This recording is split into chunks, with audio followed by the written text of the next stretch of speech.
자, 네, 포브스 선정 손등에 공룡 타투 스티커가 가장 잘 어울리는 남자 1위 이대건입니다. 여기 자, 오늘은 교과서 개념학습 7강이죠. 7강 정지용의 유리창 한번 해보도록 하겠습니다. 정지용의 유리창 진짜 굉장히 슬픈 시예요. 정지용의 아들이 있는데 아들이 한 4살 때에 그 폐결핵으로 피를 토하면서 죽었어요. 네, 그래서 쓴 시입니다. 유리창이라는 시고요. 한번 읽어보면서 차근차근 이야기해 보도록 하겠습니다. 자, 유리에 차고 슬픈 것이 어른거린다. 일단 이 시에서 이 차고 슬픈 것 여기에서부터 이렇게 길들은 양은 날개, 여기에 물 먹은 별, 그리고 이제 산세, 요 4가지는 요렇게, 요거는 사실 한 2가지로 해석될 수 있다고 봐요. 어쨌든 이 4가지는 미리 얘기하면 죽은 아이의 비유적 표현, 영혼, 정도라고 보시면 됩니다. 이 시 되게 슬픈 시인데 약간 요런 시라고 보시면 돼요. 일단 전반적으로 줄거리 좀 말씀드리면 아이가 죽었어요. 아이가 죽어서 밤에 잠이 안 와요. 아이가 죽은 지는 좀 됐지만 아직까지도 아이가 되게 그립고 보고 싶어요. 밤에 잠이 안 와서 바깥을 좀 봤는데 바깥에 뭐가 이렇게 움직입니다.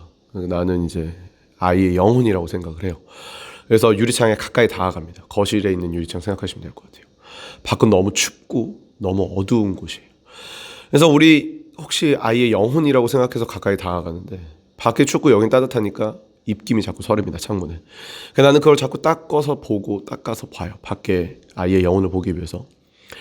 그러면서 너무 아이가 생각나서 막 눈물을 흘리는데 푸트득 하고 날아가는데 알고 보니 산새였다. 약간 이런 류의 시라고 보시면 됩니다. 자, 그래서 이제 이 유리는 아이를 볼 수 있게 만들어주지만 다가갈 수는 없게 만들어주는 역할을 가지고 있거든요. 그래서 여기 이제 유리창이 이렇게 있고 안과 밖으로 나뉘어요. 그래서 이 유리창은 볼 수 있기 때문에 소통의 이미지가 있지만 만질 수는 없기 때문에 단절의 이미지가 있는 이런 이중적 이미지를 가지고 있고요. 안을 보면 안은 약간 밝은 느낌을 주고 밖은 되게 어두운 느낌을 줘요.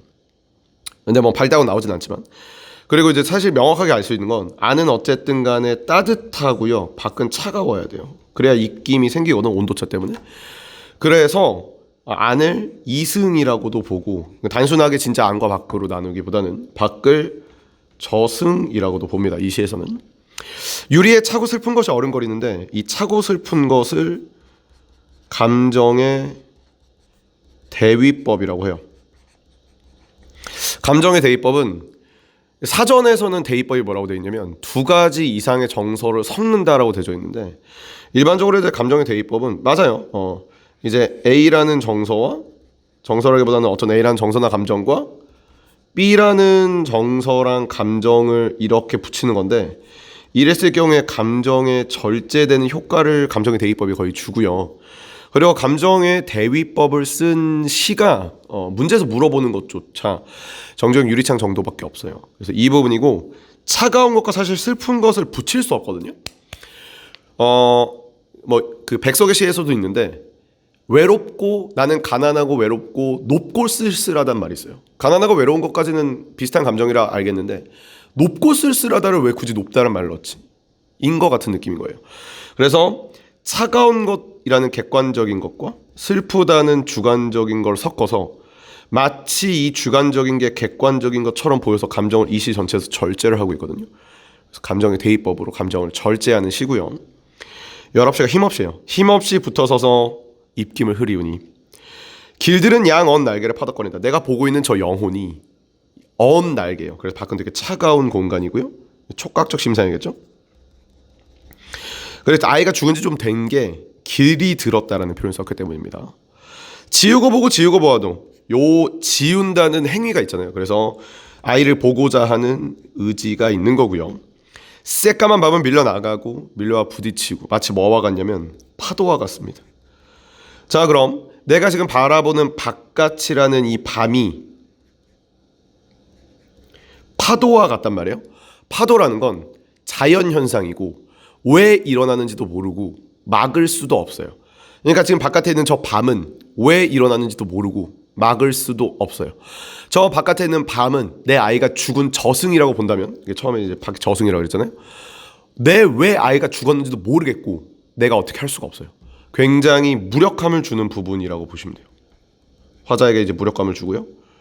이 무력감 때문에 물 먹은 별이 반짝 보석처럼 바뀝니다. 실제로 이제 별이 물을 먹은 건 아니고 눈물에 막 흘리는 거겠죠.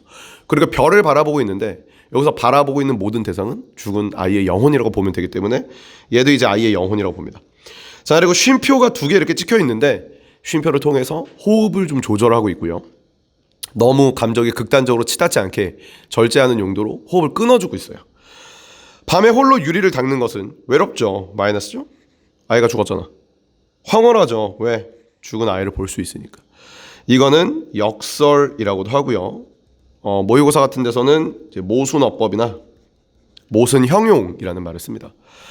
고운 폐혈관이 찢어진 채로 그러니까 아이가 이제 폐결핵으로 죽었다 그랬잖아요. 아이가 죽은 이유 폐혈관이 찢어졌고요.